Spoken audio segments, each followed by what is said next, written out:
کل پرسوں میں نے دیکھا ایک خاتون نے کی ویڈیو، اپنی بچی کو ڈانس سکھا رہی ہیں، چھوٹی سی بچی ڈانس کر رہی ہے. میں نے تبصرہ کیا، میں نے کہا یہ اس بچی کو تباہ نہیں کر رہی ہے، یہ اپنا بڑھاپا برباد کر رہی ہے. یہ کیا کر رہی ہے؟ بچی تو جو بنا دیا اس نے بنا دیا.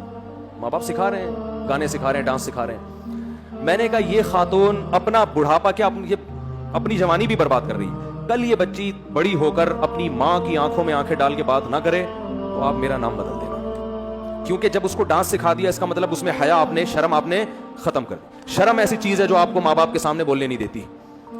حیا ایسی چیز ہے کہ آپ اپنے باپ کے سامنے اور ماں کے سامنے اونچی آواز سے بات نہیں کرتے. جب آپ اپنی بچی کو بچپن سے یہ انٹرٹینمنٹ سکھا رہی ہو تو یہ بچی آپ سے تمیز سے بات نہیں کرے گی. شاید لاکھوں میں کوئی ایک کر لے، یہ دماغ سے نکال دو.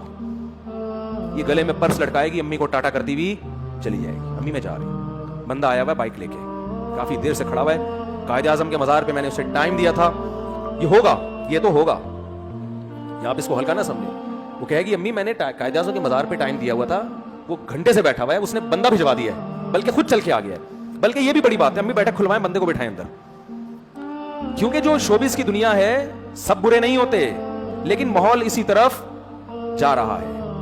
فیوچر یہی ہے. میں نہیں کہہ رہا جو بھی شوبز کی دنیا میں وہ غلط ہے، یہ ہرگز الزام نہیں لگا رہا میں، لیکن جو نئی جنریشن جب آئی ہے نا، جب یہ اس تک پہنچے گی تو یہ سب کچھ ہو چکا ہوگا. تو آپ کو ٹاٹا کرے گی، وہ کہے گی آپ میری زندگی میں انٹرفیئر نہ کریں.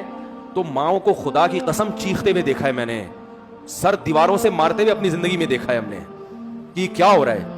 ایک ماں اپنی بچی کو ڈانٹ رہی تھی کہ خاموش ہو جاؤ، بچی جواب میں کہتی ہے آپ خاموش ہو جاؤ، اور گھر کی دیوار چار دیواری سے باہر. اور پھر ماں جو پھوٹ پھوٹ کے روئی ہے، میں خود سن رہا تھا اس کی آوازیں، اور سر دیواروں سے مارتی ہیں مائیں، کہتی یہ ہم نے شیطان جانا ہے، کیا جانا ہے. نبی صلی اللہ علیہ وسلم نے فرمایا قرب قیامت میں تلید الامۃ ربتہا، عورت اپنے آقا کو جنے گی. عورت جس بیٹی کو جنے گی وہ بیٹی اس ماں پہ حکومت کرے گی. خدا کی قسم ہم اپنے خاندانوں میں اس کا تصور نہیں کر سکتے تھے کہ میں اپنے باپ سے کہوں کہ آپ چپ ہو جاؤ، یا میں اپنی ماں سے کہوں کہ آپ چپ ہو جاؤ. مجھے یاد نہیں پڑتا کہ میں نے کبھی اپنی ماں سے یہ کہا کہ آپ چپ ہو جاؤ، مجھے یاد نہیں پڑتا. میں نے کبھی اپنے باپ سے یہ کہا کہ آپ، ہمارے والد نے ہمیں ہینٹروں سے مارا بھی ہے، پائپوں سے مارا ہے. ہم نے کبھی اپنے باپ کو الحمدللہ دھمکی، ہم کوئی بہت نیک نہیں ہے، ہم کوئی بہت نیک نہیں ہے، لیکن ہمارے باپ نے ہمیں ناچ گانے اور ڈانس نہیں سکھایا. اس نے ہمیں مذہب سکھایا، اس کی برکت تھی. ہم نے اپنے باپ سے مارے کھائیں، اپنی ماں سے مارے کھائیں، کبھی ہم نے اپنے باپ اور اپنی ماں کو تانا نہیں دیا. ہم تو اس کو سمجھتے تھے ہم تو مر جائیں گے جیتے جی اگر ہم اپنے باپ کو تانا دے دیں، ماں کو تانا دے دیں. آج ہم حیران ہوتے ہیں کیسے اپنی ماں کی آنکھوں میں آنکھیں ڈال کے کہہ رہی ہے کہ آپ چپ ہو جاؤ. ایک بیٹی اپنے باپ سے کہہ رہی ہے آپ گھر سے نکل جاؤ. آپ کہہ سکتے یہ کوئی بڑا جملہ، آپ کے لیے بڑا جملہ نہیں ہے، میرے لیے تو بہت بڑا جملہ ہے بھائی، میرے لیے تو بہت بڑا جملہ ہے. میری اولاد اگر مجھے یہ کہہ دے کہ آپ گھر سے نکل جاؤ، میں تو مر جاؤں گا جیتے جی. میں تو اس کو کان سے پکڑ کے نکال دوں گا گھر سے باہر کے، دفع ہو جاؤ یہاں سے. پتہ نہیں باپ کیسے برداشت کر رہی ہے یہ تانے، ماں کیسے برداشت کر رہی ہے. یہ وہ لبرلزم ہے جس کی طرف آپ اپنی اولادوں کو چلا رہے ہو. یہ صرف اسٹیج پہ آپ کو مسکراتے ہوئے نظر آتے ہیں، گھروں میں ان کی مسکراہٹیں بولو نہیں ہوتی. یہ دوستوں کے ساتھ مسکراتے ہیں، یہ گرل فرینڈ کے ساتھ اچھا سلوک ہوتا ہے، یہ اپنے باپ اور اپنی ماں کے ساتھ اچھے نہیں ہوتے. ان میں اکثر سب کی بات نہیں کر رہا میں.